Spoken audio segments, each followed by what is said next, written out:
पुराने समय की बात है। एक दिन राजा अपने मंत्री के साथ अपने राज्य का हालचाल देखने के लिए निकलते हैं। वो देखते हैं कि एक किसान पथरीली और ऊबड़-खाबड़ वाली ज़मीन पर गहरी नींद से सो रहा था। उस किसान को देखकर राजा अपने मंत्री से कहते हैं कि ज़रा इसे देखो, ये बेचारा कितनी असुविधापूर्ण स्थिति में भी कितनी शांति से सो रहा है, और एक हम हैं जो कि इतनी अच्छी सुविधाओं के बावजूद भी अगर थोड़ी सी भी अड़चन आई तो ठीक से सो नहीं पाते। मंत्री ने कहा, महाराज, ये किसान अब इस परिस्थितियों में ढल गया है, इसलिए वो अच्छे से सो रहा है। अब उसने अपनी इसी लाइफ को एक्सेप्ट कर लिया है। मनुष्य का शरीर बहुत ही कठोर होता है, उसे जैसी व्यवस्था मिलती है वैसा ही वो अपने आप को उन परिस्थितियों में ढाल देता है। राजा ने अपने मंत्री से कहा कि मुझे ये बात सच नहीं लगती है।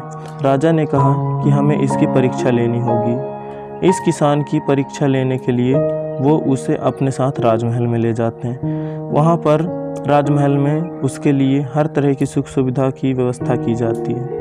उस किसान को बहुत ही अच्छा नरम बिस्तर सोने के लिए देते हैं। किसान भी बड़ी खुशी के साथ राजसी ठाट बाट का आनंद लेने लगा। इसी तरह किसान को राजमहल में आए हुए 2 महीने हो गए। अब किसान भी इस सब सुख सुविधाओं का गुलाम बन गया था।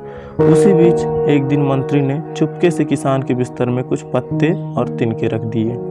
किसान को तो अब इन सब सुख सुविधाओं की आदत लग गई थी, इसलिए वो बिस्तर में ऐसे पत्ते और तिनके रखने की वजह से सारी रात करवटें बदलता रहा।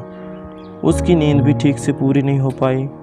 अगली सुबह राजा और मंत्री उसके पास उसे मिलने के लिए पहुंचे। उस किसान ने राजा से शिकायत की कि उसके बिस्तर में कुछ खुंचने वाली चीज़ें हैं और इस चीज़ों की वजह से उसे पूरी रात ठीक से नींद भी नहीं आई। किसान की बात सुनकर मंत्री ने तुरंत राजा से कहा कि देखा महाराज, ये वही किसान है जो कि पथरीली भूमि पर भी गहरी नींद में आराम से सो रहा था, किंतु ये अब 2 महीनों में तो राजमहल के विलासितापूर्ण जीवन का आदी हो गया है।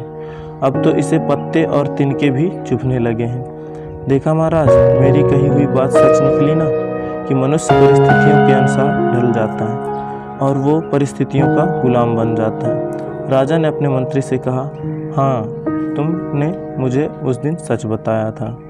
इंसान वाकई परिस्थितियों का गुलाम होता है। हमें अपने शरीर को ज़्यादा सुख सुविधाओं का आदी नहीं बनाना चाहिए, क्योंकि हम वैसे ही बन जाते हैं जैसा हमने अपने आप को बनाया होता है। अगर हमें ज़रूरत से ज़्यादा सुख सुविधाएं मिल जाती हैं तो हम कभी भी उन सुख सुविधाओं वाली परिस्थितियों के बिना नहीं रह पाते। अगर आपको हमारी स्टोरी परिस्थितियों का गुलाम अच्छी लगी हो तो अपने दोस्तों के साथ भी शेयर कीजिए और कमेंट में ज़रूर बताइए कि आपको हमारी ये कहानी कैसी लगी, और हमारे चैनल को सब्सक्राइब करिए और वीडियो को लाइक कीजिए।